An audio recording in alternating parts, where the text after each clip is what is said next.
सो अब स्टार्ट करते हैं हम लोग, है ना। लीनियर, जैसे आपने अभी हमने first order linear differential equation देखा था, first order linear differential equation, ये हमने अभी लास्ट टाइम डिस्कस किए थे। इसका फॉर्म क्या था कि ऐसा था, dy upon D x plus P x into Y बराबर क्यू एक्स।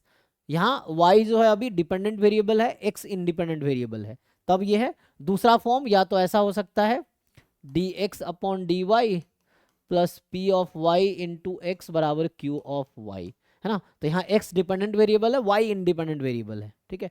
सो ये है first order linear differential equation. अल्लाह, इसको हम अगर ठीक से लिखे तो ये इन जनरल ऐसा होगा, जो लिखा होगा ना, तो इन जनरल कुछ ऐसा, अगर डी वाई डी एक्स वाला टर्म है तो ऐसा आता है, हाँ वही, मतलब ऐसा, अगर इसको भले कि हमने वैसा कर रखा है ना, तो ऐसा होगा A one X plus A not X into Y बराबर, यहाँ पे कोई फंक्शन होगा, है ना। तो इसको हम कुछ भी लिख सकते हैं, जैसे यहाँ पे क्यू एक्स, लेट से क्यू एक्स रहने दो, मतलब वही चीज़ है, या तो ऐसा हो जाएगा, तो ये दोनों वैसे ही है, एक दूसरे को ऐसा लिख सकते हैं ना, ये इस फॉर्म में आ सकता है। और या इस ऐसा होगा तो ये भी कुछ वैसा ही बनेगा। तो मैं एक ही फॉर्म लेके चलूंगा कि A one Y D x upon D Y plus A not Y into X बराबर सम फंक्शन ऑफ यहाँ वाई होगा, ठीक है ना। तो ये है first order linear differential equation का स्टैंडर्ड फॉर्म। इक्विवेलेंट ही है, ये लिखो और ये बात बराबर है, ठीक है। सो दोनों जो है इक्विवेलेंट ही है। और तो ये तो अभी आप जानते हैं, how to solve, last class में डिस्कस किया था ऑल दैट। अब आते हैं सेकेंड ऑर्डर का जनरल फॉर्म क्या होगा। सो या इन जनरल अगर मैं बात करूं कि ये लोग जैसे इन जनरल डिफाइन करते हैं कि linear differential equation with constant coefficient का क्या डेफिनेशन है। सो linear differential equation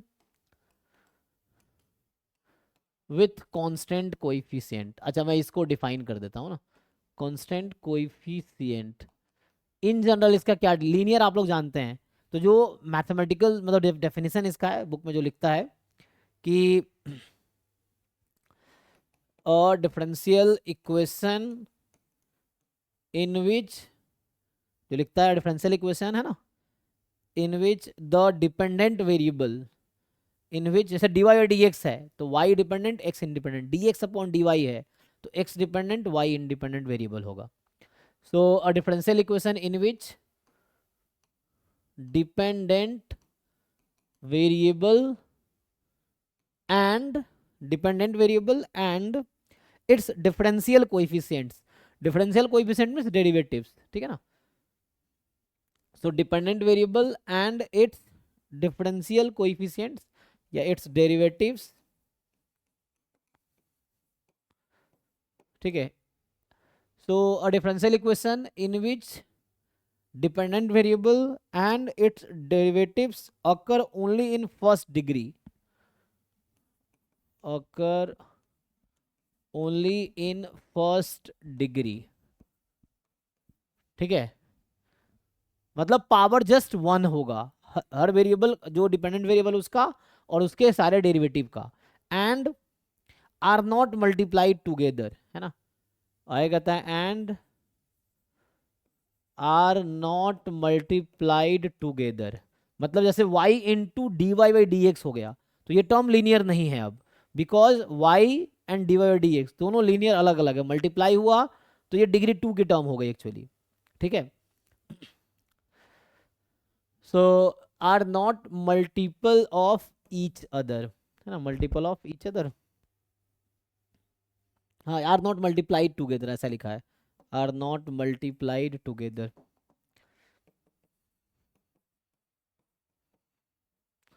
together and कुछ और भी कंडीशन है, and the coefficient are all constant, last में ये एंड जो कोएफिशिएंट्स हैं are all constant, coefficients are all constants, क्योंकि कांस्टेंट कोएफिशिएंट आप कई जगह पढ़ेंगे कि linear differential equation with variable coefficients, वो भी एक टर्म है जो कि हमें नहीं पढ़ना है। तो यहाँ कांस्टेंट, इसका जनरल फॉर्म जो होगा, तो मैं जनरल फॉर्म लिख देता हूँ, ठीक है ना। तो जो जनरल फॉर्म है जनरल फॉर्म इज ऐसा होगा, जैसे मैं लिखूँ या तो A not into Y A one into D Y by D X, A one है ठीक है ना, तो A one into D Y by D x plus A two D two Y upon D x square and it will keep running A N D N Y upon D Y, sorry D x N, ठीक है जी, ऐसे लिखते हैं। एक minute, bracket यहाँ लगाने की जरूरत नहीं है क्योंकि हम जब एक साथ लिखेंगे तब ऐसा लिखे ना, ठीक है। तो D N Y upon D x N equal to some, यहाँ पे मान लो सम फंक्शन ऑफ एक्स हो सकता है, ठीक है। सो ये स्टैंडर्ड फॉर्म है। तो यहाँ पे मैं क्या लिखा हूँ, तो यहाँ पे मैंने जो लिखा है इसमें y is dependent variable, x is independent variable. किसी को क्वेरी है तो पूछो। सो इस वाले फॉर्म में y जो है डिपेंडेंट वेरिएबल है, ठीक है, x इंडिपेंडेंट है। तो इसमें ईच टर्म आप देखोगे y जहां भी है और y का जहां भी डेरिवेटिव है सबका पावर 1 है, और कहीं भी y या उसका डेरिवेटिव प्रोडक्ट नहीं है एक दूसरे का, तो इसीलिए ये linear differential equation standard form है। तो हमें जो स्टडी करना है n इज इक्वल टू 2 के लिए, है ना। तो अगर मैं बात करूं, यही एक्स वाई को तुम इंटरचेंज कर सकते हो, तो वो दूसरा फॉर्म आ जाएगा d x upon D y वाला, अगर एक्स वाई इंटरचेंज कर दोगे तो, ठीक है। तो मैं कहना चाहिए यहाँ पे जो है वेरिएबल चेंज कर लो, है ना, चाहो दूसरा अगर लिखना हो फॉर्म तो मैं एक ही फॉर्म लिख देता हूँ। तो हमें जो पढ़ना है second order linear differential equation with constant coefficient, ठीक है। सो हमें पढ़ना second order linear differential equation with constant coefficient. इसमें क्या होगा, तो इसका जो स्टैंडर्ड फॉर्म होगा सेकेंड ऑर्डर में यही होगा, A not into Y A one into D Y by D X A two into D two Y upon D x square is equal to some function of x. तो यहाँ फिर से मैं कह रहा हूँ, यहाँ y डिपेंडेंट और x इंडिपेंडेंट वेरिएबल है। दूसरा फॉर्म भी हो सकता है अगर तुम एक्स वाई को इंटरचेंज कर दो, A not into X A one into D x upon D Y some Q of Y, है ना। तो ये दूसरा मतलब जस्ट दूसरा फॉर्म है। अब हमें इसी को सॉल्व करना सीखना है, ठीक है ना। बाकी आपको पता होगा सिस्टम ऑफ इक्वेशन में जब ए एक्स बराबर बी है तो बी जब जीरो होता था हम उसको होमोजीनियस इक्वेशन बोलते थे, बी जब नॉन जीरो नॉन होमोजीनियस है। तो वैसे यहाँ भी क्लासिफिकेशन है, क्यू जीरो हो जाएगा तो होमोजीनियस बोल सकते हैं, लेकिन यहाँ होमोजीनियस का अलग मीनिंग वो भी है, तो थोड़ा सा कन्फ्यूजन ना हो इसलिए इसको मैं ऐसे ही रखता हूँ। ये लोग क्या यूज़ करते हैं टर्म, नॉन होमोजेनियस लिख सकते हैं, homogeneous non homogeneous equation, differential equation है इक्वेशन बोलेंगे, है ना, इस तरह से कुछ, क्योंकि होमोजेनियस का मीनिंग तो वहाँ अलग हमने डिफाइन किया है।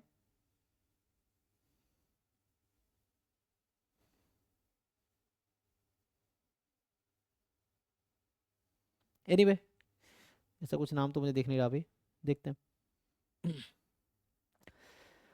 चलो तो इसको हमें सॉल्व करना है ना, तो हमें इसका सॉल्यूशन फाइंड करना है। सॉल्यूशन मतलब y अगर यहाँ पे तो y निकालना है एज ए फंक्शन जो सेटिस्फाई कर रहा हो।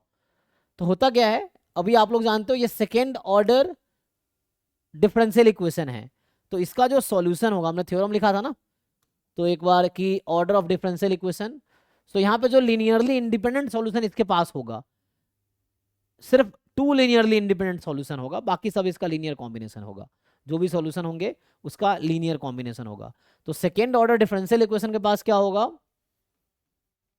सेकेंड ऑर्डर, अच्छा पहले मुझे समझाना पड़ेगा, इसमें दो चीजें हैं। देखो जैसे मैं कह रहा हूं अगर क्यू एक्स बराबर 0 हो गया तो मैं भी सिर्फ थ्योरी इसके रिगार्डिंग डिस्कस करूंगा, ठीक है। बाकी समझो, जो भी सी एफ पी आई की बात आ रही थी ना, तो मैं उसका थोड़ा डिस्कस करता हूं। जैसे क्यू एक्स अगर 0 है ना, इस वाले में क्यू एक्स मान लो 0 है, इसकी बात कर रहा हूं। तो यहाँ पे जो कंप्लीट सॉल्यूशन जो लिख रहे थे ना, या इन जनरल मैं कहाँ से स्टार्ट करूं, कि जो सॉल्यूशन होता है, जो कंप्लीट सॉल्यूशन होगा, कंप्लीट सॉल्यूशन जो होगा इसको वाई एक्स लिखते हैं जनरली, वो होता है C F plus P I, ठीक है ना। अब ये सी एफ क्या है पी आई क्या है बताता हूँ, है ना। तो C F plus P I, C F का पूरा नाम है कॉम्प्लीमेंट्री फंक्शन, जो आपने देखा भी है क्वेश्चन में ये वर्ड यूज हो रहा था, complementary function.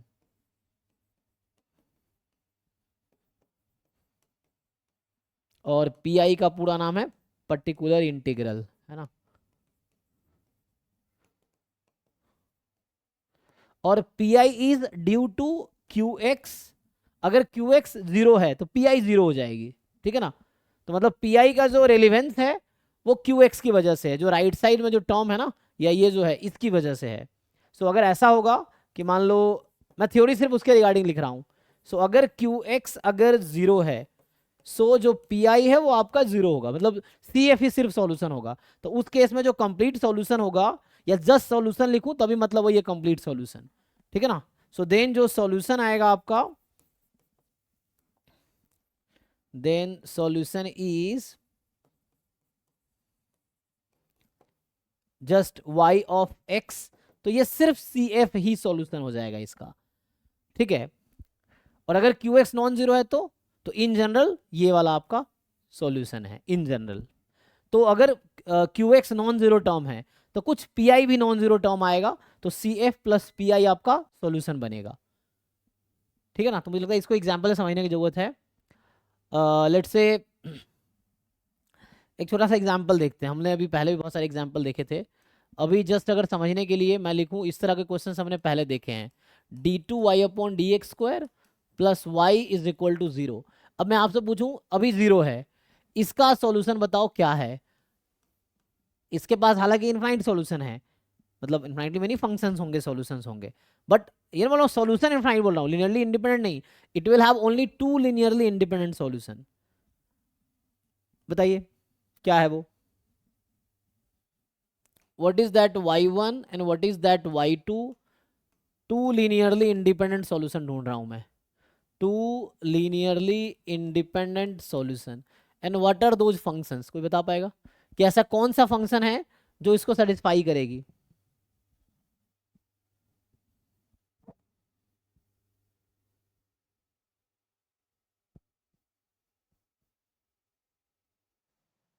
Sir y is equal to e to the power minus x।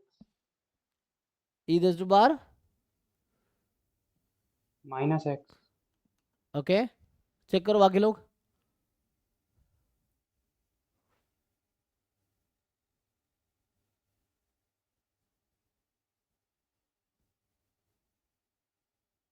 नहीं, ये तो नहीं लग रहा, सेटिस्फाई तो नहीं कर रहा। और गेस करो भाई।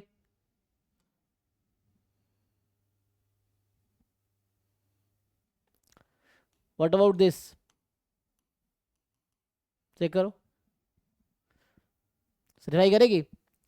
अब बाकी जो भी तुम सॉल्यूशन इसका लिखोगे, इसका लीनियर कॉम्बिनेशन ही होगा। और चूंकि यहाँ पे क्यू एक्स जीरो है, मैं अगर बता रहा हूं यहाँ पे क्यू एक्स जीरो है, तो इसमें पी आई निकालने की कोई जरूरत नहीं है, पी आई यहाँ जीरो रहेगा।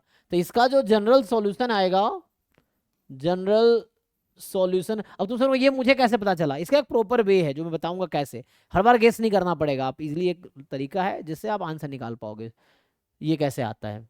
तो जनरल सॉल्यूशन इज, मतलब प्रॉपर एक वे है, मतलब रूल है, ऐसा कोई गेसिंग नहीं है यहाँ पे। सो y बराबर ये लिखते थे हम C F plus P I, लेकिन y बराबर यहाँ सिर्फ सी एफ होगा, क्योंकि पी आई तो जीरो होगा, क्योंकि क्यू एक्स जीरो है। अब सी एफ क्या होगा, तो जो सी एफ यहाँ पे आएगा C one Y one plus C two Y two, जहाँ पे Y one Y two two linearly independent solution है, और सेकेंड ऑर्डर डिफरेंशियल इक्वेशन है। तो आपको याद होगा हमने बोला था जनरल सॉल्यूशन में टू आर्बिट्री कांस्टेंट होंगे, वो यही टू है, सी वन सी टू, दो ही होंगे, तीन नहीं हो सकता, है ना। एंड सो इसका जो जनरल सॉल्यूशन है वो ये है C one sine X plus C two cos X, ये इसका जनरल सॉल्यूशन है। अब कोई भी सॉल्यूशन इसका लिखोगे वो साइन कॉस का लीनियर कॉम्बिनेशन ही होगा। तो मतलब इसका जो जनरल सॉल्यूशन आ गया कि Y X is equal to C one sine X plus C two cos X. Sine और कॉस लीनियरली इंडिपेंडेंट है, कैसे चेक करोगे, वही तरीका है, C one V one plus C two V two को जीरो पुट करो और दिखाओ सी वन सी टू दोनों जीरो होगा।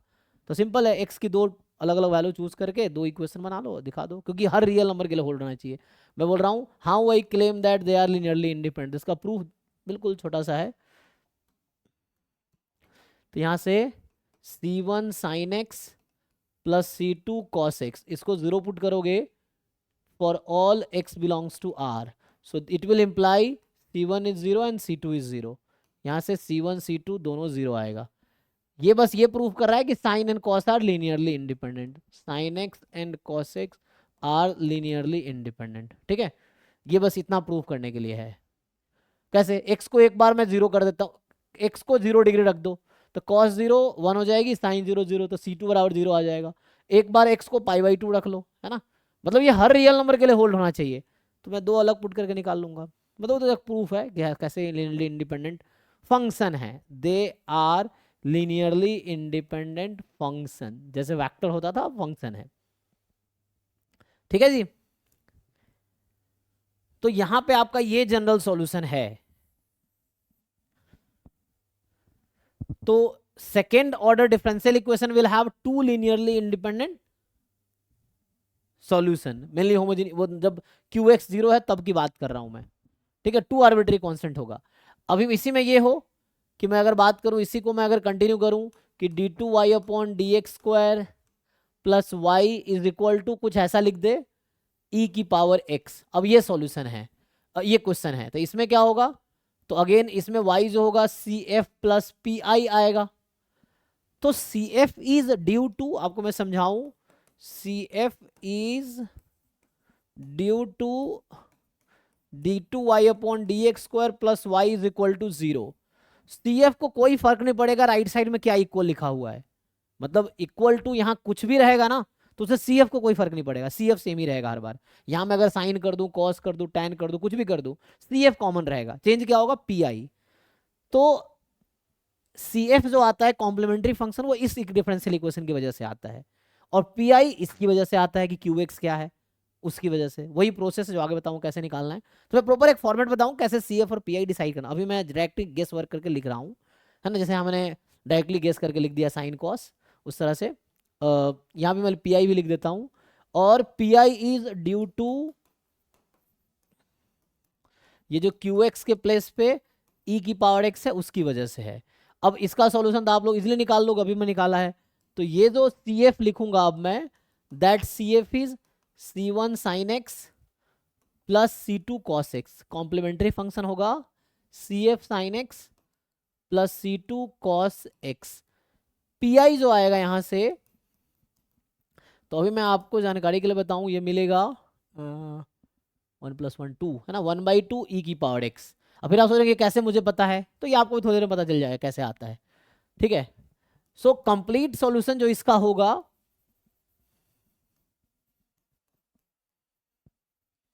कि yx is equal to CF plus PI. और बस मैंने आपको ये नहीं बताया CF निकलता कैसे, PI निकलता कैसे. बाकी मैं एक फॉर्मेट बता रहा हूं कैसे सॉल्व होगा. अब ये बताना है बस कि how to find CF, how to find PI. ठीक है. तो यहां से जो हमारा सॉल्यूशन आएगा वो मिलेगा C1 sin x plus C2 cos x plus half e⁻x. ठीक है. तो ये वाला CF पार्ट हुआ और ये आपका PI पार्ट हुआ. Now the question is how to find CF and PI in general. ठीक है. अभी तक कोई क्वेश्चन है तो पूछो. इसके अलावा ये दो क्वेश्चन मैं अभी बताऊंगा, तो इससे ही आपके सारे प्रॉब्लम सॉल्व हो जाएंगे. अगर आप किसी भी डिफरेंशियल इक्वेशन CF निकाल पा रहे हो, तो CF निकालने का मतलब राइट साइड को 0 रख के सॉल्व करना, उससे CF आएगा. तो राइट साइड से कोई इफेक्ट नहीं पड़ेगा CF को. अगर यहाँ मैं फंक्शन चेंज करूंगा तो सॉल्यूशन कहाँ चेंज आएगा? PI में चेंज आएगा. CF में कोई चेंज नहीं आएगा. अगर मैं यहाँ EX घटाए कुछ और रखूंगा तो PI कुछ और होगा, CF में कोई इफेक्ट नहीं पड़ेगा. ठीक है जी. यहां तक कुछ कंफ्यूजन है तो पूछो.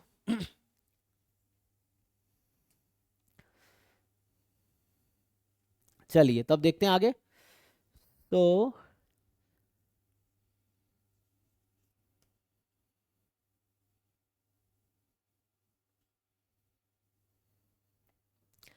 तो हमारा पर्पस क्या है?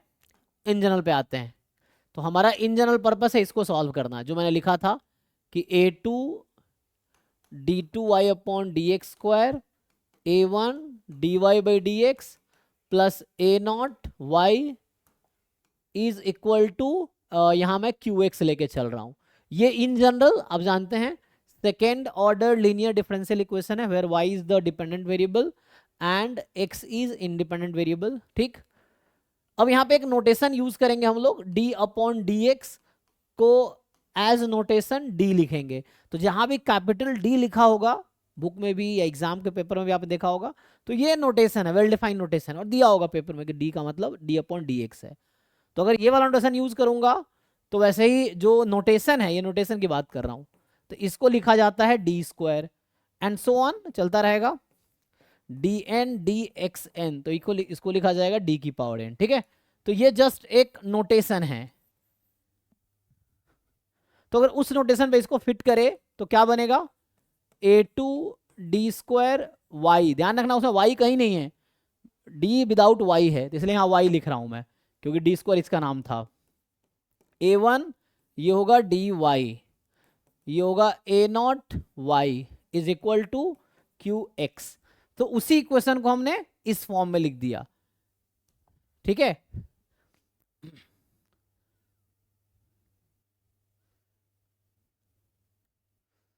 नाउ अच्छा, देर इज नो सरप्राइज, अगर आप इसको ऐसा लिखते हैं, कुछ लोग ऐसा लिखते हैं ना, हम इसको ऐसा भी तो लिख सकते थे, A two Y double dash A one Y dash A not Y is Q X, तब भी कोई दिक्कत नहीं है ना, आप इस फॉर्म में लिखोगे तब भी कोई प्रॉब्लम नहीं है, दिस इज ऑल्सो फाइन, है ना, सेम ही है, तो देर इज नो प्रॉब्लम। ठीक है, इस तरह से है। अब इसमें हम लोग क्या करते हैं, A two D square A one D plus A not, यहाँ कॉमन ले लेते हैं वाई, बचता है क्यू एक्स। ठीक, तो मेनली जो यहां पे अब क्या होता है, C F will be due to, मैं फिर से वही कर रहा हूं, क्यू एक्स को हटा देंगे तो हमें सी एफ मेनली इस इक्वेशन को सॉल्व करना है, due to solution of a two D square plus A one D plus A not into Y is equal to 0, C F इसकी वजह से आएगा, एंड क्वेश्चन है पी आई क्या आएगा, and P I will be is equal to, इस वाले चीज को राइट साइड भेज दो, पी आई का जो फॉर्म है वो ये है, 1 अपॉन, ये डिनोमिनेटर में आ जाएगा, A two D square plus A one D plus A not, और ये 1 अपॉन है। ठीक है, सो ये 1 अपॉन मतलब ये समझो क्यू एक्स अपॉन, ये तो ऐसा समझो, या 1 अपॉन लिखोगे तो वही बात है, मतलब इसको राइट साइड भेज दिया, तो इसको सॉल्व करके जो भी आएगा वो हमारा पी आई होगा। अब फिर एक क्वेश्चन होगा कि ये सॉल्व कैसे करना है, तो वही बताना है ना, मैं बताऊंगा अभी, तो वही बता रहा हूँ हाउ ये इन जनरल कैसे सॉल्व करने हैं। तो इन जनरल सॉल्व करने के लिए हमें इस डिफरेंशियल इक्वेशन को ऐसा लिखना है, ये जो फॉर्म है इस फॉर्म में, है ना, या इस फॉर्म में, ये एक ही बात है, ये चारों एक ही फॉर्म लिखा हुआ एक ही चीज है। ठीक है, अब सी एफ निकालने के लिए हम इसको सॉल्व कर लेंगे, जो भी आएगा linearly independent to solutions y1 y2, उसके according c1 y1 plus c2 y2 cf हो जाएगी, है ना। तो ये तो पक्का है कि जो cf आना है वो यही आना है, c1 y1 plus c2 y2, where y1 and y2 are two linearly independent function satisfying, both will satisfy the given differential equation, ये वाला, नॉट दैट, है ना, ये है।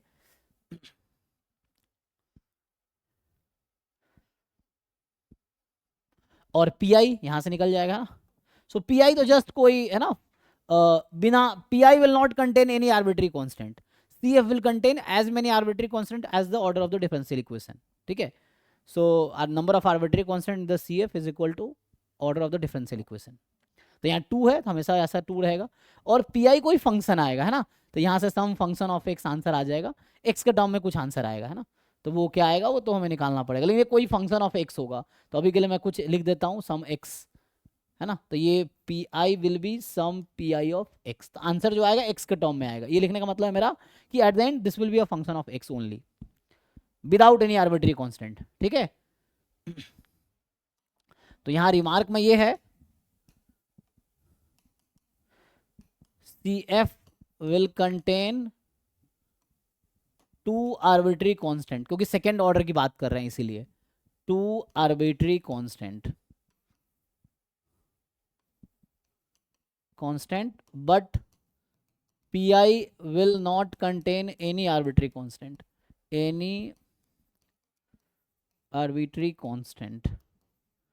ठीक है जी, पूछिए अभी तो कुछ पूछना है इसमें तो, ये बेसिक थ्योरी बता रहा हूँ मैं कि क्या इसकी स्टोरी है। अब इस पे मैं इसको फिट करता हूँ, अभी मैं इसी क्वेश्चन को इस पे फिट करता हूँ, ठीक है।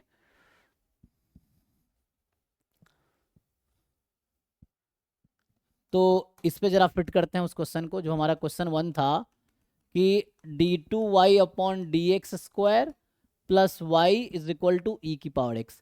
अब यहाँ dy अपॉन डी एक्स क्यों नहीं है, क्योंकि dy अपॉन डी एक्स का कोएफिशिएंट 0 है, ठीक। तो मतलब यहाँ 1 time d2y upon D x square है, 0 time dy by D x है, प्लस 1 टाइम y है। तो जो a0 a1 a2 है सब 1 है, मतलब सॉरी a0 1 है, a2 1 है, a1 0 है, जो जनरल फॉर्म था उसमें। चलिए, तो जैसा हमने एक्सप्लेन किया आपको, तो ये है d2y plus Y is equal to E की power X. So this differential equation can be written as this, ठीक है। ये लिखना बराबर है ना। या इसी को आप ऐसा भी लिखते हो कि y double dash plus Y is equal to E की पावर एक्स, बात ही बराबर है। ये चारों है ना एक ही फॉर्म है। So all 4 are same. So ये सब एक ही फॉर्म है, ठीक है। तो यहाँ से क्या होगा, अब आपको सॉल्व करना है इस क्वेश्चन को। तो मैंने कहा कि सी एफ कैसे आएगा, तो अगेन यहाँ से सी एफ निकालने के लिए हमें सॉल्व करना होगा, तो है ना, to get complementary function solve d square plus 1 into Y बराबर 0, ये होगा। और पी आई तो डायरेक्टली आ जाएगा, P I will B 1 upon D square plus 1 ई की पावर एक्स, ये पी आई का एक्सप्रेशन है। और ये हमें फाइंड करना, अब ये सीखना पड़ेगा कि how to solve this expression, यही बस सीखना है। तो ये पी आई का एक्सप्रेशन यही है। एंड सी एफ कैसे आएगा, तो क्वेश्चन है सी एफ कैसे निकालते हैं, ये भी है। तो उसके लिए भी एक मतलब एल्गोरिथम या प्रोसीजर है। तो ये अभी सॉल्व करना सिखाऊं, कैसे सॉल्व करते हैं उस पर आएंगे। तो इसका भी रूल है कुछ, मतलब बहुत सारे रिजल्ट्स हैं, थ्योरम्स हैं। इसके लिए क्या करते हो आप लोग, तो सी एफ निकालने के लिए करना क्या होता है, जो प्रोसीजर मैं सीधा सीधा बता देता हूँ, प्रूफ में जा सकते हो आप। तो होगा क्या कि डी स्क्वायर प्लस 1 को 0 पुट करो, तो यहाँ से डी की वैल्यू कितनी आएगी, डी स्क्वायर इज -1, डी की वैल्यू कितनी। या आपको डी के टर्म में सॉल्व नहीं करना, तो आप ऐसा समझो कि आप एक क्वेश्चन वाला आर के टर्म में, फॉर एग्जाम्पल इसको बोलते हैं ऑक्सिलरी इक्वेशन। तो जो मैं लिख रहा हूँ इसका नाम है ऑक्सिलियरी इक्वेशन, ऑक्सिलियरी स्पेलिंग देख लेना, ठीक है ना, ऑक्सिलियरी इक्वेशन। सो जिस ऑक्सिलरी इक्वेशन जो लिखेंगे हम होगा r square plus 1 equal to 0। ये जो भी टर्म है y को इग्नोर करके 0 पुट कर देंगे। तो यहां से r की वैल्यू बताइए जी क्या आएगी सॉल्व करके, what will be value of r, r square plus 1 is 0, then what is r। नहीं, प्लस माइनस रूट ऑफ -1। हाँ उसको, कॉम्प्लेक्स में आएगा। हाँ प्लस माइनस रूट अंडर -1। और आपको याद होगा रूट अंडर -1 का ही नोटेशन आयोटा है। जो आयोटा आप पढ़ते थे कॉम्प्लेक्स नंबर में, वो आयोटा जस्ट एक नोटेशन है, किसको रिप्रेजेंट कर रहा है, स्क्वायर रूट ऑफ -1 को। सो आयोटा जो आपने बचपन में देखा कॉम्प्लेक्स नंबर में या अभी भी, तो iota is just square root of -1। तो स्क्वायर रूट ऑफ -1 को एक नोटेशन दिया गया, वो है आयोटा। तो प्लस माइनस आयोटा है, वही आयोटा जो आई स्क्वायर -1 होता है। तो यहाँ पे जो सॉल्यूशन आई आर की वैल्यू वो प्लस माइनस आयोटा है। अब तो कैसे डिसाइड होगा कि हम क्या लिखेंगे सी एफ, तो इसके लिए फिर से रूल्स है, तो मैं अभी लिख देता हूं। जो इसका मैं जनरल थ्योरम लिखा देता हूं। अभी इसके लिए क्या आएगा, तो जब भी कॉम्प्लेक्स में आएगा साइन कॉस में आंसर आएगा सी एफ। तो सी एफ यहां से आता है, मतलब धीरे धीरे चीजें क्लैरिटी आएगी। अभी मैं ऐसे ही लिख देता हूँ एक थ्योरम लिखा के, फिर आपको समझ आएगा कैसे हो रहा है ये। तो यहाँ पे आएगा C1 cos x plus C2 sin x। मतलब जब भी कॉम्प्लेक्स सॉल्यूशन, यहाँ पे कॉम्प्लेक्स रूट्स आएगा ऑक्सिलरी इक्वेशन का, तो you will have sine cos in this y। तो उसके लिए थ्योरम लिखूंगा मैं, बाकी रहेगी इसकी बात। तो ये कैसे आएगा, तो इसमें सिंपल एक रूल होता है, जो कोएफिशिएंट है x का कोएफिशिएंट क्या है यहाँ पे 1, d की जगह पुट कर दो। अब इसके भी रिजल्ट्स हैं बहुत सारे, तो मैं भी एक जस्ट मैं यूज कर रहा हूँ, तो बहुत सारे रिजल्ट अभी लिखता हूँ, फिर आपको समझ आएगा कहाँ क्या करना है। तो e की पावर x जब भी यहाँ पे होगा, तो जो कोएफिशिएंट है उसको d के प्लेस पे रख देना है। तो 1 स्क्वायर प्लस 1, तो 1/2 e की पावर x। तो यही सॉल्यूशन मैंने पीछे लिखा था, अगर आपने देखा था तो, है ना। यहाँ मैंने जस्ट रिजल्ट लिख दिया था यहाँ पे एज इट इज, कि ये सी एफ है और ये पी आई है। बट कैसे आया थोड़ा सा मैंने आपको भी बताया है बस, कि कैसे आया। तो ये आने के पीछे की स्टोरी ये है, इसको थोड़ा और मुझे मतलब एक्सप्लेन करना पड़ेगा, इसको और थोड़ा एक्सप्लेन करना पड़ेगा। तो अभी के लिए जब भी यहाँ ई की पावर समथिंग एक्स होगा तो जो एक्स का कोई भी सेंट है वो डी के प्लेस पे रख देना है। ये ट्रिक्स है सॉल्व करने का। प्रूफ वे में जाओगे तो एक क्वेश्चन में 2-2 घंटा लग जाएगा, तो हमें यहाँ 2-4 मिनट में सॉल्व करना है। तो मैं सीधा से ट्रिक्स बता रहा हूँ, प्रूफ बुक में है, you can explore online, just search करोगे बहुत सारे तुम्हें पीडीएफ मिलेंगे, उसमें पढ़ो, आराम से समझ आएगा। ठीक है ना, मैं प्रूफ में नहीं जा रहा, मैं जैसे आपको समझा रहा हूँ क्या कैसे सॉल्व करते हैं। ठीक है ना, ये आ जाएगा। तो फाइनली जो सॉल्यूशन है वो आपको सॉल्यूशन क्या मिला, तो जनरल सॉल्यूशन हम जानते हैं C F plus P I, general solution या जस्ट है ना उसको जनरल सॉल्यूशन बोलो या कंप्लीट सॉल्यूशन बोलो। तो general solution is y is equal to C F plus P I. So ये आएगा आपके पास C F S C one cos पर लिखा ना, C one cos X plus C two sine X plus half E की power x. ठीक है, तो अब ये एक्सप्लेन करना है कि क्या होगा। तो मैं सीधा सीधा आपको बताता हूँ। देखो ये जो मैं बात कर रहा था ड्यू टू, कहाँ गया theory, C F is due to क्या था, ये था थ्योरी, हाँ। तो यहाँ से हम बनाएंगे ऑक्सिलरी इक्वेशन। तो ऑक्सिलरी इक्वेशन कहाँ से आएगा, तो यहाँ से बनाएंगे ऑक्सिलरी। चलो इसको मैं थ्योरी थोड़ा और एक्सप्लेन करता हूँ। तो ये जो हमारे पास डिफरेंशियल इक्वेशन है, A two Y double dash A one Y plus A not A one Y dash A not Y is Q X. तो आपने अभी देखा कि इसको ऐसा लिखेंगे, A two D square Y plus A one D of Y derivative है ना, ए नॉट वाई बराबर Q X, and this is same as A two D square plus A one D plus A not और into Y is equal to Q X. तो जो auxiliary equation हम लोग लिखेंगे, so auxiliary equation is, so यहाँ पे होगा A two R square plus A one R plus A not is equal to 0, and this auxiliary equation will decide C F complementary function. ठीक है ना, अब इसके पास तुम सोचो ये क्वाड्रेटिक इक्वेशन है, तो क्वाड्रेटिक इक्वेशन में क्या क्या पॉसिबल रूट्स हो सकता है, क्या क्या जानते हो तुम लोग बताओ। जैसे आर सॉल्व करेंगे तो हो सकता है 2 डिस्टिंक्ट रियल नंबर आ जाए, अगर या तो सॉल्यूशन एग्जिस्ट करेगी या नहीं करेगी। एग्जिस्ट नहीं करेगी इसका क्या मतलब है, हम बोलते तो वहाँ एग्जिस्ट नहीं, रियल एग्जिस्ट नहीं करेगी, कॉम्प्लेक्स एग्जिस्ट करना ही है। क्वाड्रेटिक इक्वेशन हमेशा 2 रूट्स होगा always, may be both real distinct हो सकता है, बोथ रियल इक्वल हो सकता है, बोथ कॉम्प्लेक्स हो सकता है ना, यही पॉसिबिलिटी है। तो यहाँ पॉसिबिलिटी क्या क्या है, सो पॉसिबिलिटी ये है कि आर जो है, जो वैल्यू है ना सॉल्यूशन आर, तो यहाँ पे जो पॉसिबिलिटी है solution are real and equal, एक तो ये पॉसिबिलिटी है पहली। दूसरी पॉसिबिलिटी है रियल हो डिस्टिंक्ट हो, और तीसरी पॉसिबिलिटी क्या है, नो रियल रूट एग्जिस्ट, उस केस में कॉम्प्लेक्स रूट एग्जिस्ट। यही 3 पॉसिबिलिटी है, और कुछ है जी चौथा पॉसिबिलिटी बताओ। क्वाड्रेटिक इक्वेशन में सॉल्व करने यही हो सकता है ना, या तो 2 रियल नंबर आएगा, डी स्क्वायर तुम जानते हो जो डिस्क्रिमिनेंट होता था वहाँ पे, डिस्क्रिमिनेंट इज 0 तो रियल एंड इक्वल रूट है ना, discriminant positive real and distinct, discriminant negative complex root exist, यही पॉसिबिलिटी है। तो हो क्या सकता है मैक्सिमम, मैक्स टू मैक्स क्या हो सकता है, तो इसमें होगा क्या, अब मैं थोड़ा थ्योरी की बात कर रहा हूँ ना। तो अगर ऐसा हुआ कि अब मैं देखो थ्योरम लिख रहा हूँ सी एफ निकालने के लिए, ठीक है ना, if auxiliary equation has 2 distinct real roots R1 and R2, बोल रहा हूं R1 R2 2 real number distinct है, ठीक, distinct real root R1 R2, then CF का जो स्टैंडर्ड फॉर्म है वो होगा C1 e की पावर R1x C2 e की पावर R2x। ठीक, तो क्वाड्रेटिक सॉल्व करोगे तुम, अगर R की 2 डिफरेंट वैल्यू आई, रियल नंबर आई, तो ये CF आएगा।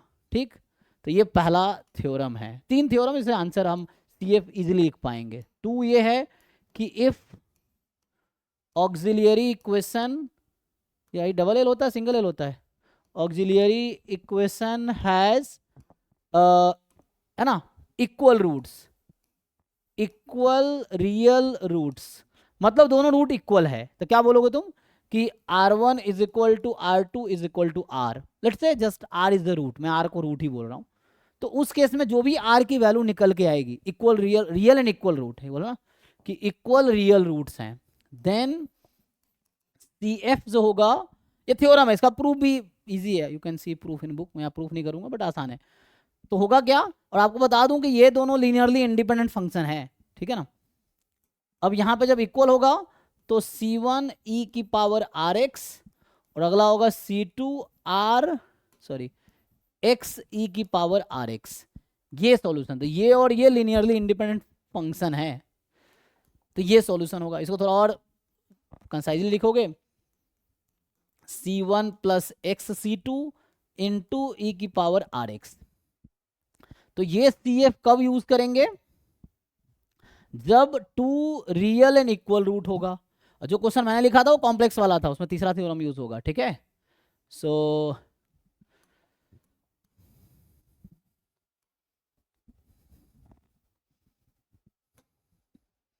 ओके, यहां तक तीसरा थ्योरम जो है, यही तीन पॉसिबिलिटी हो सकती है, क्वाड्रेटिक रूट में यही तीन पॉसिबिलिटी है, तो मैं तीनों के लिए लिख दे रहा हूं सीधा सीधा आंसर। थ्योरम 3 है कि इफ ऑक्सिलियरी इक्वेशन, और आपको पता है complex roots always comes in pair, तो एक होगी अल्फा प्लस आयोटा बीटा, दूसरी होगी alpha minus iota beta, obviously because of the property of complex numbers. So auxiliary equation has complex roots, so complex root come in pair, तो क्या होगा, तो जैसे r की वैल्यू सॉल्व होके आएगी alpha plus minus iota beta, complex root हमेशा pair में आता है, कॉन्जुगेट और खुद, alpha plus iota beta conjugate, alpha minus iota beta है, ये होगा। देन CF क्या लिखोगे, देन CF का जो स्टैंडर्ड फॉर्म होगा, बताओ कोई, e की power alpha x C1 time cos beta लिख दूं पहले, मर्जी है तुम्हारी, कॉस बीटा पहले लिख लो, साइन बीटा लिख लो, सब टू यू, ऐसा कोई फर्क थोड़ी पड़ेगा, C1 C2 तो आर्बिट्री कांस्टेंट है, तो cos beta x plus C2 sign beta x, यही है जी, एक बार चेक कर लो आप लोग, मैं भी चेक कर लेता हूं, ठीक है। तो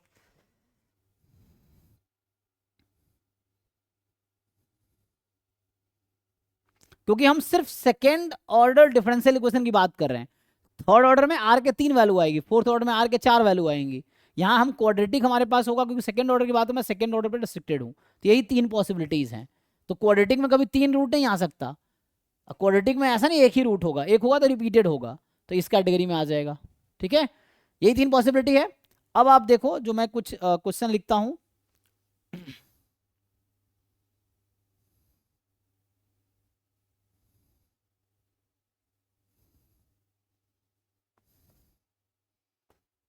डन जी, ये थ्योरम याद रहेगा, लिख लो। अब आप ये क्वेश्चन सॉल्व करो, तो अब आप इजीली सॉल्व कर पाओगे। Now you solve this question according to this theorems, at least CF solve करो, CF, मैं CF की बात कर रहा हूँ, है ना, हमने सब में CF डिस्कस किया है, complementary function, so we have discuss just CF only, कि तीनों केस में CF क्या लिखेंगे, है ना, यहाँ CF क्या लिखेंगे, सो अलग अलग केस में ये तीन CF पॉसिबल, या तो ऐसा आंसर होगा या ऐसा या ऐसा।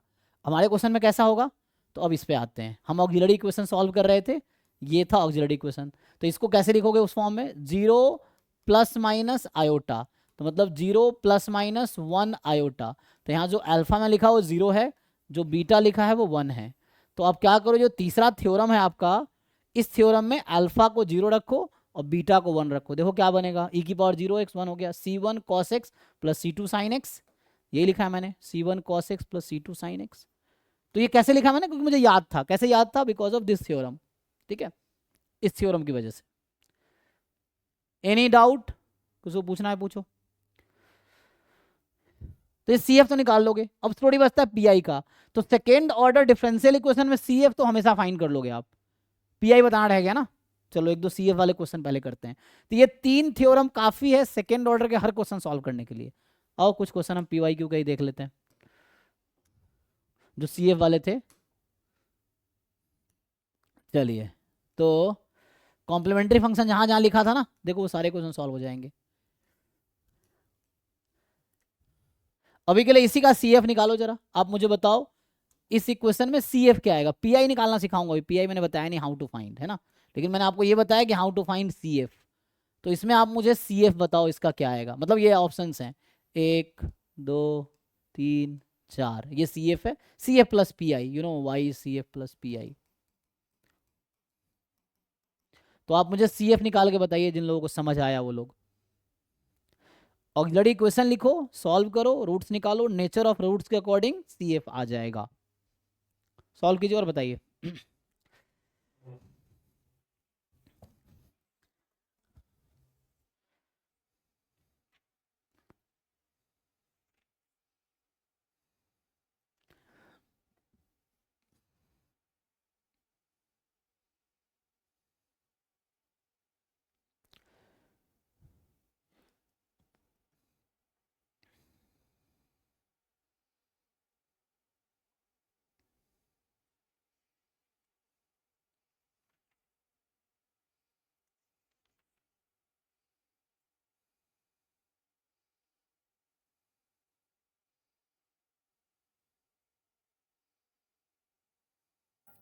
Sir option 1 and 3।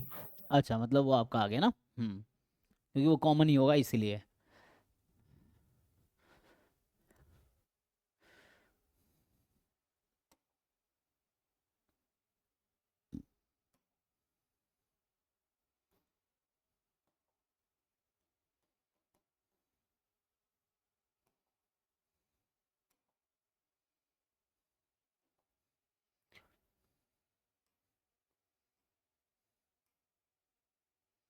ये दिसंबर 2024 को लिखा है।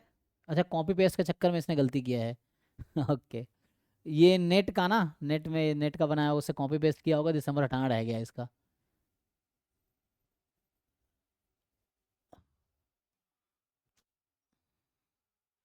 क्योंकि सीवीटी तो उसमें हुआ था दिसंबर, तो ये ना नेट वाले में से चेंज नहीं किया, ये जल्दीबाजी में बनाते हैं ना ये लोग। तो नेट में 2 बार पेपर होता है साल में, एक बार दिसंबर में, एक बार जून में। तो ठीक है, तो इसमें जो हम लिखेंगे, और जैसे मैंने समझाया आपको कि C F is due to this, तो ये आएगा डी² -4d प्लस 13, y कॉमन आ जाएगा, एंड e⁻²x cos 3x। तो मैंने ना ये this qx will decide pi, इसको cf में इसका कोई कंट्रीब्यूशन नहीं है, ठीक है ना, राइट साइड का। तो हमारे पास ऑक्सिलियरी इक्वेशन लिखेंगे, सिर्फ इसका कंट्रीब्यूशन होगा cf में। तो ऑक्सिलियरी इक्वेशन ये होगा r² -4r plus 13 is equal to 0। बताइए जी r आपका क्या आया सॉल्व करके, यही है ना, 13 2 ना। + 3 2 - + -3 आयोटा। अच्छा, 2 + -3 आयोटा जी। सो 2 + -3 आयोटा, तो अल्फा प्लस आयोटा बीटा हो गया। तो आप जानते हैं सॉल्यूशन हम लोग जो लिखे थे C F, so the C F is e⁻⁴x 2x then c1 cos beta x plus c2 sin beta x। तो ये आपका आंसर है सी एफ का। पी आई निकालना भी सीखेंगे हम, ठीक है। तो आपका सिलेबस में यही यहीं पे जब पीआई हो जाएगा तो खत्म हो जाएगा, मेन जो सिलेबस है सीएफ पीआई तक ही है, इतना ही है, तो है ना। ओके जी, सो कन्विंस है सब लोग, सीएफ निकाल पाएंगे।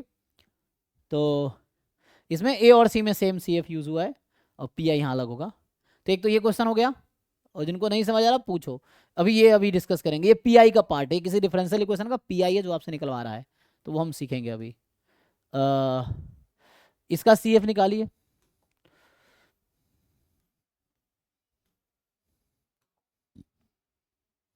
मैच कर गया।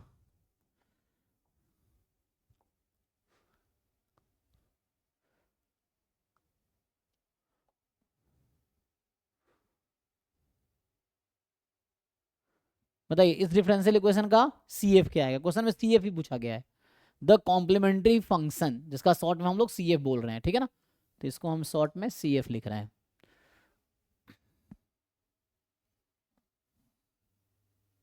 तो आसान है, डिफरेंशियल इक्वेशन बनाएगा D square plus 3d plus 2 time y is equal to E की पावर 2x। तो यहाँ से ऑक्सिलरी इक्वेशन आएगी R square plus 3r plus 2 is equal to 0। बताइए जी आर की वैल्यू क्या क्या आएगी सॉल्व होके? -1 minus Two 1 and and minus 2। हाँ तो यहाँ पे क्या हो गया, 2 रियल डिस्टिंक्ट रूट्स हो गया। तो रियल डिस्टिंक्ट रूट है तो आप अभी जानते हैं c1 e की पावर r1x तो मतलब -x प्लस c2 e की पावर r2x, यही है। डिस्टिंक्ट रियल रूट्स होगा तो e की पावर r1x r2x ये आ जाएगा। तो कौन सा पार्ट आ गया, तो यहाँ से आपके पास आ जाएगा। ठीक है, ये है। कोई डाउट किसी को? अगर इसमें पी भी पूछता तो अभी एक मैंने पी का ट्रिक आपको एक फंक्शन के लिए बताया है। तो यहाँ पी बनता D square plus 3d plus 2 और यहाँ है e की पावर 2x। तो हमने क्या ट्रिक बताया यहाँ पे कि ये जो कोएफिशिएंट है d के जगह रख दो, है ना। तो d अगर यहाँ पी पूछा नहीं, अगर पूछता तो जो 2 है इस d के प्लेस पर रख दो। तो 2 स्क्वायर 4, 2 3 जा 6 प्लस 2, 4 प्लस 6 10 12। तो आंसर होता 1/12 e की पावर 2x। ठीक है, तो फाइनल सॉल्यूशन जो होता है इसका फुल सॉल्यूशन वो आता वही c1 e की power -x plus c2 e की पावर -2x प्लस 1/12, है ना। देखो यहाँ पे अभी मजा आ रहा है क्योंकि यहाँ नॉन जीरो नंबर आ रहा है। कई बार क्या होगा कि इसको जब कोएफिशिएंट यहाँ पुट करोगे ना यहाँ 0 आ जाएगा 1/0, तो फिर अप्रोच चेंज हो जाएगा। ठीक है ना, अभी आंसर में ये क्यों लिख दिया क्योंकि नॉन जीरो आ गया। कई बार ऐसा भी होगा कि ये 0 हो जाएगा, मान लो यहाँ कुछ ऐसा होता -2 होता इस तरह से, जब -2 सोल्यूशन है ना, अभी यहीं पे एक बार -2x आ जाए तो 0 हो जाएगा। तो फिर उस केस में दूसरा अप्रोच है जो कि हम डिस्कस करेंगे। ठीक है, तो अभी के लिए सॉल्यूशन है। और आप चाहो तो चेक कर सकते हो कि this function will satisfy this differential equation. अगर आप इसको यहाँ पुट करोगे तो सेटिस्फाई करेगी, ये सेटिस्फाई नहीं करेगी, ये CF अकेला सेटिस्फाई नहीं करेगी क्योंकि CF जो सेटिस्फाई किसको करेगी, इक्वल टू 0 वाले को, CF ओनली, है ना। तो ये जो है इसकी वजह से ये आएगा। तो ये फुल सॉल्यूशन है, CF plus PI complete solution है। ओके चलिए, तो और CF कहाँ पूछा है, ये भी ना PI किसी का है पूछ रहा है। ये देखो यहाँ पूछ रहा है कंप्लीट सॉल्यूशन, तो CF निकालो जरा इसका, आसान है ये भी तो काफ़ी। यू फाइंड CF कंप्लीट, तो अभी डिस्कस करेंगे। यहाँ x e की पावर -x का रूल अलग होगा, फंक्शन के हिसाब से चीज़ें डिसाइड होंगी। तो ये x e की पावर -x है, इसका रूल चेंज होगा, तो फंक्शन के हिसाब से रूल बनेगा। एटलीस्ट CF बताओ हमें, सिर्फ CF बताओ।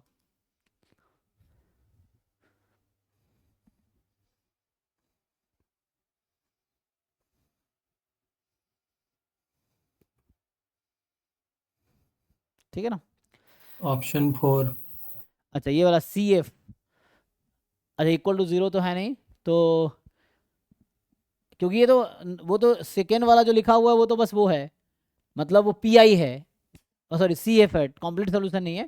हाँ मतलब ठीक है आप सही कह रहे हैं। ऑप्शन 3 हाँ क्योंकि इसमें पूछा गया है कंप्लीट सॉल्यूशन, तो CF प्लस PI निकालना पड़ेगा, तो वो जस्ट CF लिखा है। तो only CF is not complete solution, only PI is not complete solution, है ना, ये है।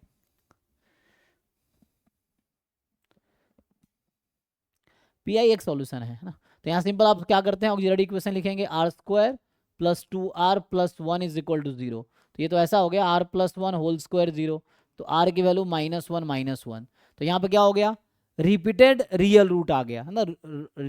रूट जो है रियल एंड इक्वल है। तो रियल एंड इक्वल में क्या स्टोरी था कि e की पावर, है ना, एक था c1 e की पावर जो भी वैल्यू है r है, तो rx plus c2 x multiply कर देना, जब रूट रिपीट होगा तो x मल्टीप्लाई कर देना इसमें बस, तो x e की पावर -rx।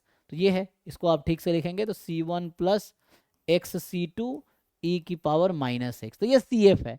PI यहाँ अलग तरीके से निकलेगा, यहाँ x e की पावर है ना, तो इसका मैं रूल समझाता हूँ क्या है। तो है ना, जैसे अगर मैं लिखने की कोशिश करूँ भी, तो PI यहाँ क्या बनेगा, तो एज पर दिस, तो लेफ्ट साइड में है d² प्लस 2d प्लस 1, यही है, और यहाँ है 6x e की पावर -x। ये मुझे सॉल्व करना है। तो पी आई निकालने के लिए मुझे इसको सॉल्व करना पड़ेगा। तो ये सॉल्व करना हालांकि सीखना है अभी। तो यहाँ अगर सिर्फ ई की पावर माइनस एक्स होता तो यहाँ एक्स को -1 रख देते तब, लेकिन तब 0 आ जाता। तो यहाँ एक्स है, तो एक्स को जब उधर भेजते हैं हम तो क्या होता है, तो इसका एक ट्रिक ये है, मतलब ये ट्रिक्स पे बहुत सारे ये टॉपिक टिका हुआ है। सो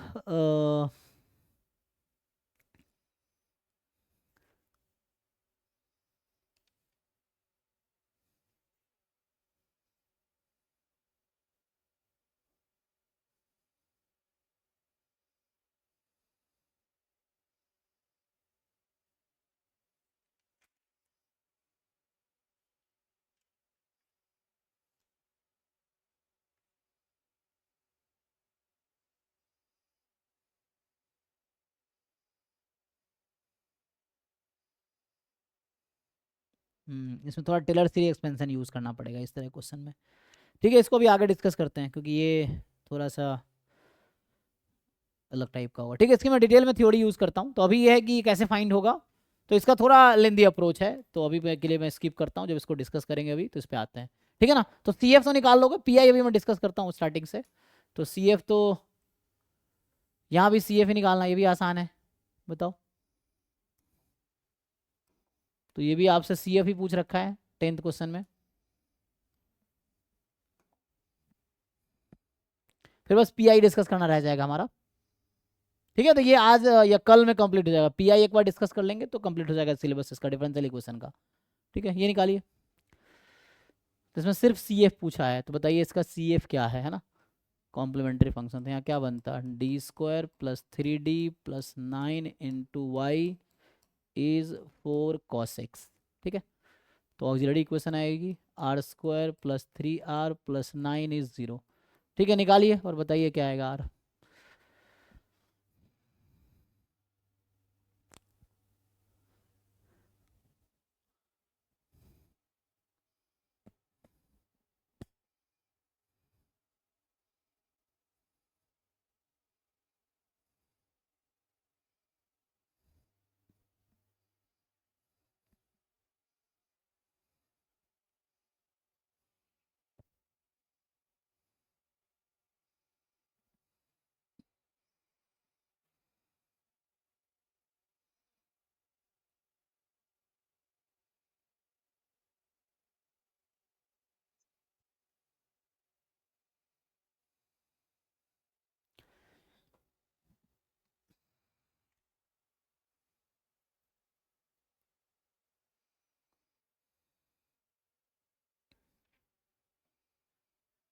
इतना टाइम लगेगा।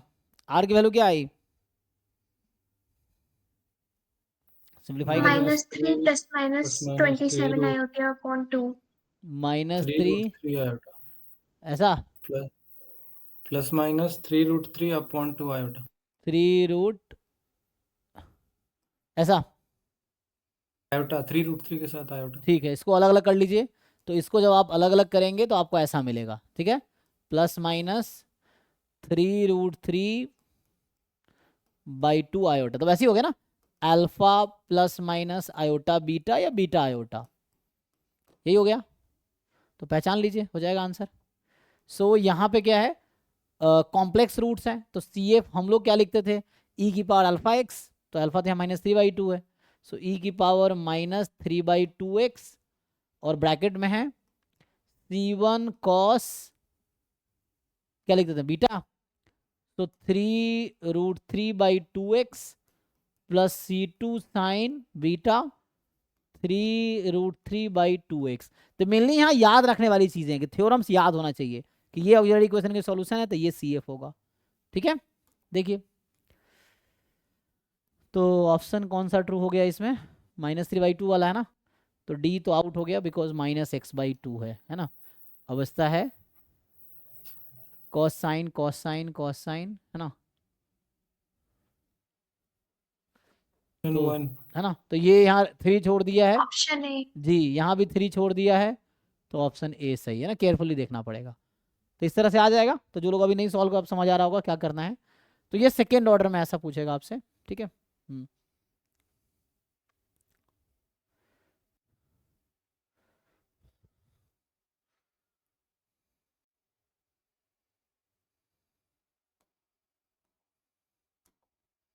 और कोई क्वेश्चन है सी एफ वाला? ये पर्टिकुलर इंटीग्रल है, अभी इसको डिस्कस करिए, साइन वाला है ना, क्योंकि ये डिफरेंट राइट साइड में क्या लिखा है उसके अकॉर्डिंग डिफरेंट अप्रोच होगा पी आई फाइंड करने का, ठीक है। तो इस पे आते, बाकी तो ठीक है। तो सी अब बाकी मैंने कर रखा था, मेनली यही था कि सी एफ और पी आई वाला। अब मैं पी आई पे आता हूँ, ठीक है। तो इसको जो बोलते हैं ऑपरेटर, तो इधर मैं आता हूँ ना। सो क्वेश्चन है how to find P I, ठीक है ना, ये है। तो अभी आपने ये देखा कि कोई भी डिफरेंशियल इक्वेशन इस टाइप का होगा, A two Y double dash A one Y dash A not Y is some Q X. जैसा हमने कहा कि A two D square A one D A not और बाहर रहेगा Y is equal to Q X. तो यहाँ सी F तो आपने देखा कि सी एफ निकल जाएगा, ऑक्सिलरी इक्वेशन लिख के उसके सॉल्यूशन के अकॉर्डिंग सी एफ निकाल लेंगे आप।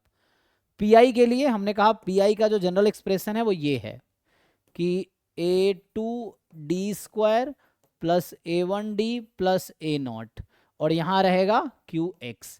अब ये ऑपरेटर है, इसको मैं बोलूँ डी, यहाँ पे जो डी हमने लिखा ना, डी को ऑपरेटर बोल रहे हैं कि डी जो है डी अपॉन डी एक्स है, ये डिफरेंशियल ऑपरेटर इसको बोलते हैं।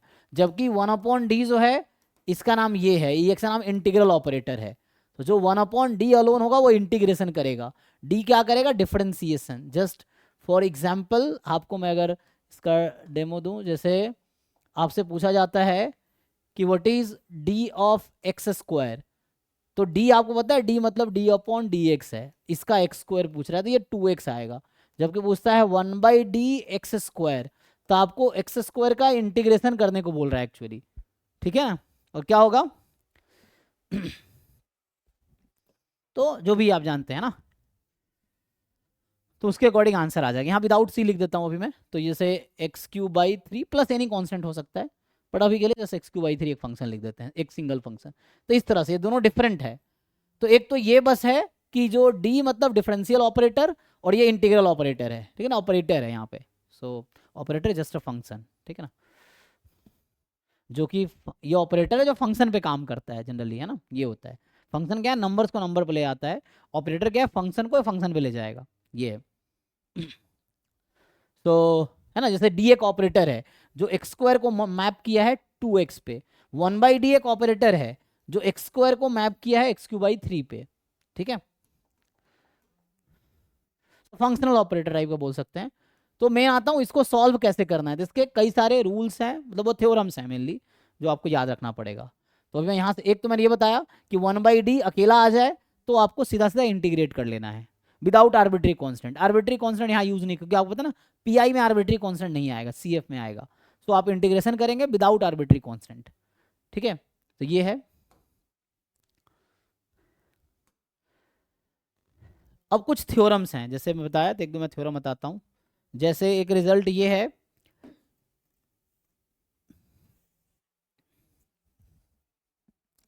तो पहला थ्योरम जो हम यूज कर सकते हैं वो ये है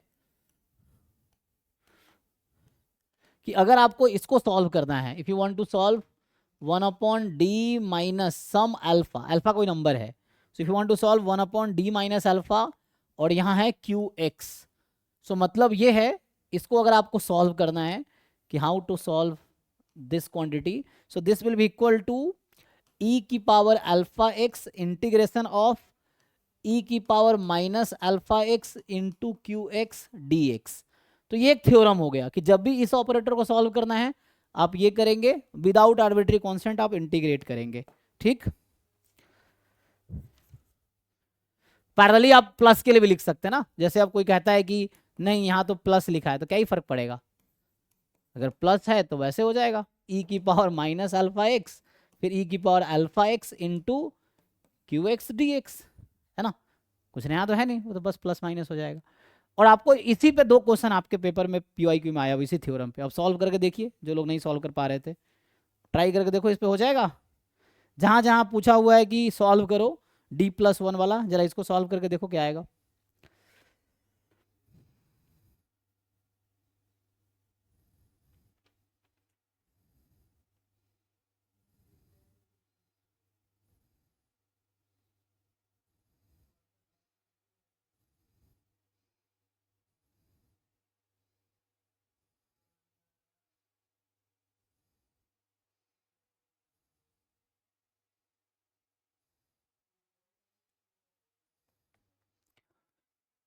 लिख लो, ये फॉर्मूला लिख लो पहले, और अगर लिख लिए तो ये सब अब सॉल्व करो। तो अगर लिख लिए हो तो कहाँ पे थे हम लोग, जहाँ 1 पर d+1 वाला था ना, ये तो पी पे भी आएंगे। तो ये साइन है, ये भी कर सकते हैं, लेकिन थोड़ा आराम से इस पे आते हैं। अभी अभी पी नहीं, जहाँ पर d+1 वाला ये क्वेश्चन करो जरा। चलिए, तो इसको हम लोग देखते हैं। तो हमारा क्वेश्चन ये है, ये डाउट था ना जी, देखो। तो अब आपको, चलो कोई बात नहीं, यहाँ जगह तो है ही, तो चलो एज एग्जाम्पल इसको ऐड कर देता हूँ। ठीक है, तो ये एक एग्जाम्पल इसका है। ठीक है, अब जरा इसको आप लोग सॉल्व करके आंसर निकालो सेम तरीके से। So this is equal to what, दिख रहा है क्वेश्चन कि नहीं?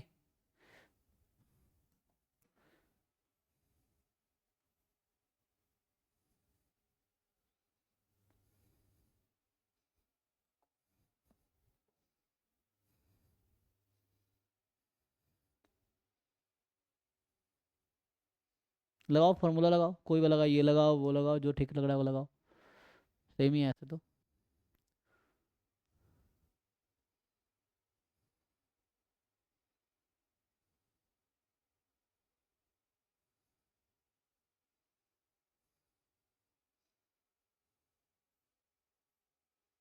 तो इस रूल के अकॉर्डिंग e की पावर -x इंटीग्रेशन e की पावर, ठीक है ना। तो हम लोग अगर ये यूज़ कर रहे हैं तो अल्फ़ा मेरा 1 है, तो e की पावर x, और ये आ जाएगा 1/1 + x का होल स्क्वायर माइनस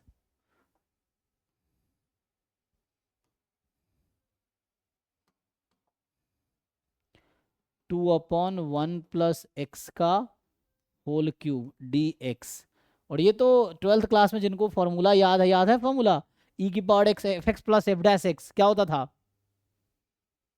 यही तो है, e की पावर fx + f' माइनस को ले जाओ 2 के साथ।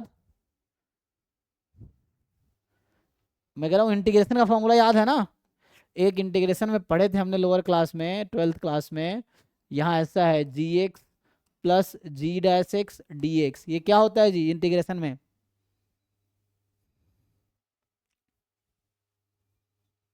किसी को नहीं याद है भाई? तुम लोग कैसे जेएमएम का एग्जाम तो दिए हो अभी?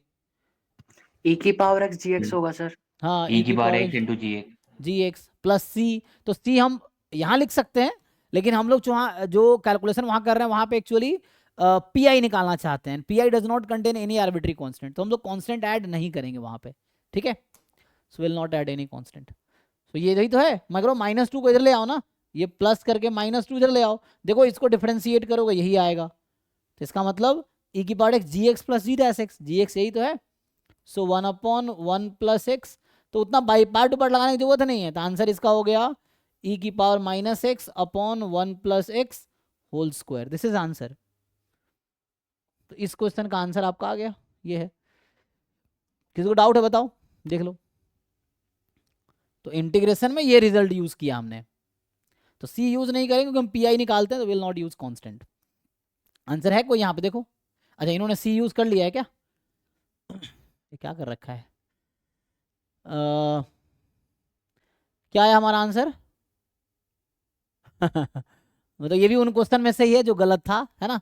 ये गलत है क्या? ये क्या प्लस क्यों लगा रखा है? हमने क्या निकाले हैं? सर वो e की पावर x भी होगा ना इनटू में, हाँ e ये की है ना। Power x / 1/1 + x। ओ अच्छा, वो छोड़ दिया मैंने, एक मिनट को। हमारा जो थ्योरम है ये है ना फॉर्मूला। ओ अच्छा, यहाँ मैंने लिखने में थोड़ा गलती किया मैंने। तो ये कितना आएगा? e की पावर -x, और इसका आंसर होता है e की पावर x इंटू दिस ना। तो कितना हो Yes, जाएगा? sir. ये कैंसिल हो जाएगा। 1/1 + x। अच्छा, तो मतलब चाहो देखो, अब हमने कहा कि हम चूंकि c ऐड नहीं करेंगे क्योंकि हम आर्बिट्री कांस्टेंट नहीं लेना चाहते पी में, लेकिन यहाँ पे इन्होंने क्योंकि मतलब मेनली यहाँ पे हम पी फाइंड नहीं कर रहे हैं किसी डिफरेंशियल इक्वेशन का, मतलब ऐसे डायरेक्टली पी तो नहीं पूछ रहा ना, वो इनडायरेक्टली कुछ पूछ रहा है। तो वैसे इंटीग्रेशन कर रहे हैं, तो अगर ऑप्शन में +c ले रहा है तो आप ले सकते हो, अदरवाइज हम इग्नोर करने की कोशिश करेंगे।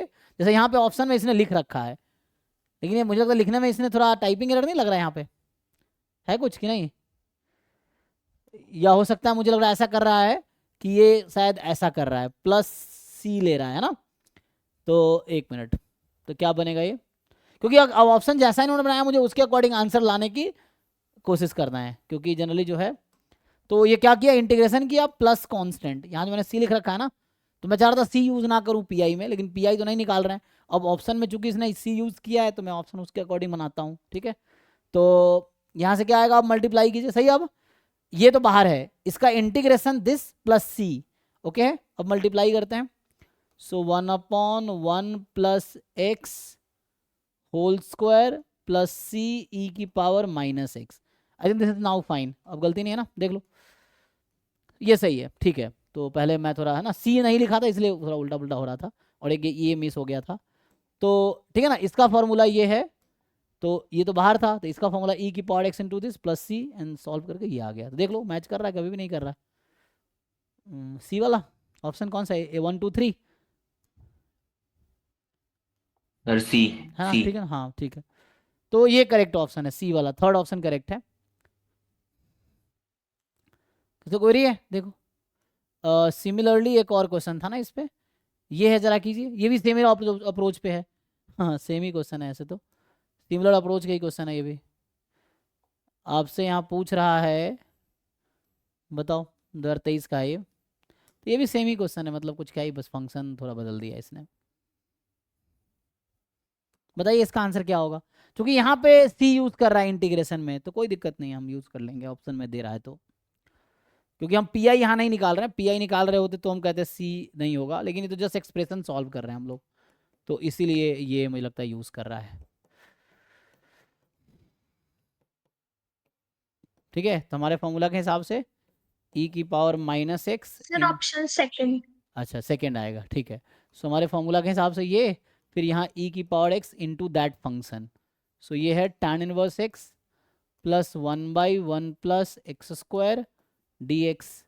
अब फिर से वही इंटीग्रेशन वाला फॉर्मूला यहाँ फिर से काम आ जाएगा, ये वाला फॉर्मूला, ठीक। तो हम जानते हैं कि tan इनवर्स एक्स का डेरिवेटिव ये होता है, तो e की पावर माइनस एक्स बाहर रहेगा, और इसका आंसर आएगा e की power X tan inverse X plus C. इसको चाहो तो ओपन कर दो, सो ये हो जाएगा tan inverse X plus C E की पावर माइनस एक्स, ऐसा कुछ, ठीक है। अच्छा ये तो क्वेश्चन तो यहीं पे है, tan inverse X plus C E की पावर माइनस एक्स, ए की पावर माइनस एक्स इंटू सी। ओके जी, देख लीजिए, किसी को अभी भी कन्फ्यूजन है पूछिए। तो जो क्वेश्चन नहीं कर पा रहे जो लोग, क्योंकि आपको थ्योरम पता नहीं था इसीलिए नहीं कर पा रहे थे, अब आप कर लोगे सॉल्व, तो इस तरह क्वेश्चन सॉल्व हो जाएगा इस तरीके से। तो एक ये थ्योरम है जो हमें हेल्प करेगा पीआई निकालने में भी, तो ठीक है यहाँ तक।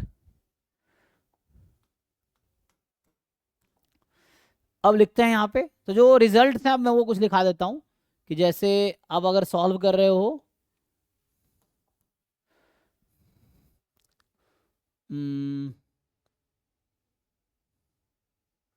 तो जैसे थ्योरम्स हैं, मैं सीधा सा स्टेटमेंट लिखा देता हूँ, फिर आप सॉल्व कर लेना।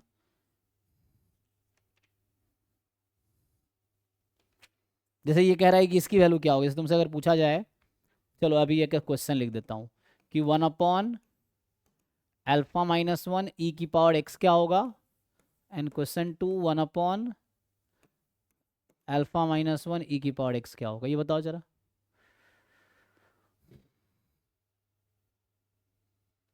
तुम थ्योरम से कर सकते हो, ऐसे ट्रिक मैंने बताए थे, लेकिन दूसरे वाले में वो ट्रिक फेल होगा, है ना, पहले वाले में तो ठीक है, लेकिन इसको तुम डेफिनेशन अभी जो मैंने थ्योरम लिखा है उससे करके देखो क्या आता है, क्या सेम आएगा।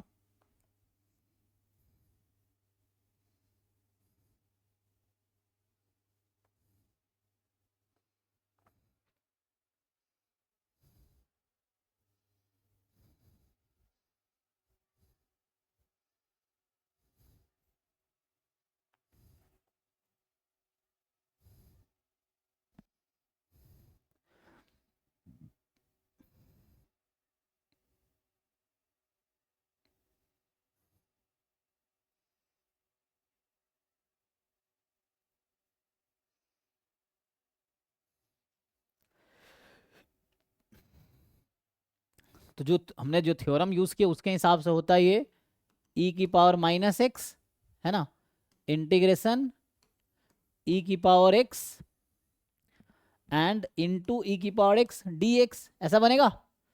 तो e की पावर माइनस एक्स, ई की पावर 2x का इंटीग्रेशन, e की पावर 2x/2। मैं c अभी नहीं यूज़ कर रहा हूँ, अब चाहो तो यूज़ कर सकते हो। तो क्योंकि मैं पी में यूज़ करूँगा ना, पी में ज़रूरत नहीं पड़ेगी, क्योंकि ऑप्शन में था तो इसलिए हमने यूज़ किया। प्लस सी कर सकते हैं अगर आप चाहो तो, अदरवाइज सी को इग्नोर करो। तो ये कितना आ जाएगा, e की पावर x/2। और आपको याद होगा अभी मैंने इसको यूज़ किया है पीछे, वहाँ पे हमने यही लिखा था, तो वहाँ हमने आपको ये कहा था कि अल्फा की जगह कोएफिशिएंट रख दो, तो ये 1/2 हो गया। लेकिन यहाँ क्या होगा, अब ये थ्योरम लगाएंगे तो e की पावर x, e की पावर माइनस एक्स, फिर e की पावर x dx। मैं वो थ्योरम यूज़ कर रहा हूँ, यहाँ मैं ये वाला थ्योरम यूज़ कर रहा हूँ, ठीक है ना। अभी मैं ट्रिक यूज़ नहीं कर रहा हूँ, मैं ये थ्योरम यूज़ कर रहा हूँ। तो ट्रिक भी इसी से आता है ना। तो वो है कि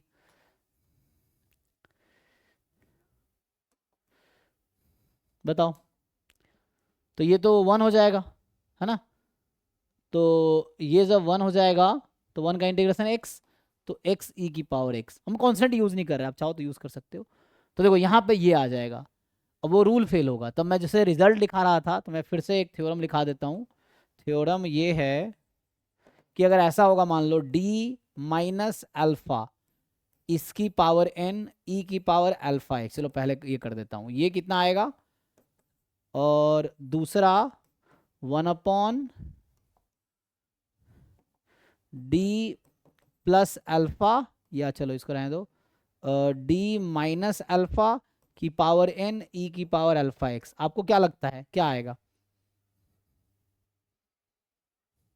बताइए अभी तक जो समझ आया उसके हिसाब से। ये किसके इक्वल आना चाहिए, ये किसके इक्वल आना चाहिए।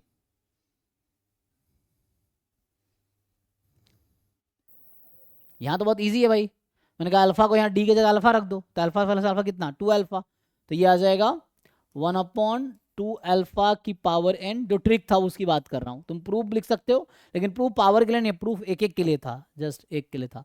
इसमें क्या होगा, इसमें अगर अल्फा रखोगे तो पता है प्रॉब्लम क्या आएगी, 0 आ जाएगा, तो वो ये ट्रिक यूज़ नहीं कर सकते। तो उसके लिए तो हम जा सकते हैं 1/1। तो इसका अगर मैं सीधा आंसर लिख दूंगा, लेकिन मैं तुम्हें बताता हूँ प्रूफ कैसे आता है। तो इसमें ऐसा कर सकते हो तुम कि d माइनस 1 की पावर n माइनस 1 बाहर रखो, मतलब d माइनस अल्फा। सो d माइनस अल्फा ई की पावर अल्फा x। पहले इसको सॉल्व कर सकते हो इस तरीके से जैसे मैंने किया है, तो पहले इसको सिंप्लीफाई कर लो इस तरीके से, फिर कुछ आ जाएगा, फिर एक एक, तो एक एक फंक्शन को ले लेके करते जाओ, तो n-1 टाइम ऑपरेशन करना पड़ेगा, ये n टाइम ऑपरेशन करना पड़ेगा। तो एट द एंड आएगा क्या, तो अगर उस तरह से सॉल्व करते जाओगे, जैसे पहले x आएगा फिर उस तरह होता चला जाएगा, तो मैं सीधा सीधा लिख देता हूँ आंसर क्या आएगा इसका। सो आंसर जो हमारे पास आएगा वो होगा, जो आंसर विल बी, बताओ किसी को याद है, तो ये होता है x की power n upon n factorial e की पावर अल्फा x। जैसे इस एग्जाम्पल में n 1 था, तो n को 1 रखोगे तो x की पावर 1/1 फैक्टोरियल e की पावर अल्फा x। अल्फा भी 1 था, तो n भी 1 है, अल्फा भी 1 है, तो ये आ गया था। देखो n को 1 रखो, ये नहीं बनेगा, इसीलिए तो प्रूफ उससे आ जाएगा। इंडक्शन से प्रूफ कर सकते हो, इंडक्शन आपको आइडिया होगा कि एक के लिए ट्रू दिखाओ, के लिए ज्यूम कर लो, के प्लस 1 को दिखाओ, उससे ट्राई कर सकते हो। ठीक है, तो एनीवे ये रिजल्ट है जो यूज किया जा सकता है, ठीक है।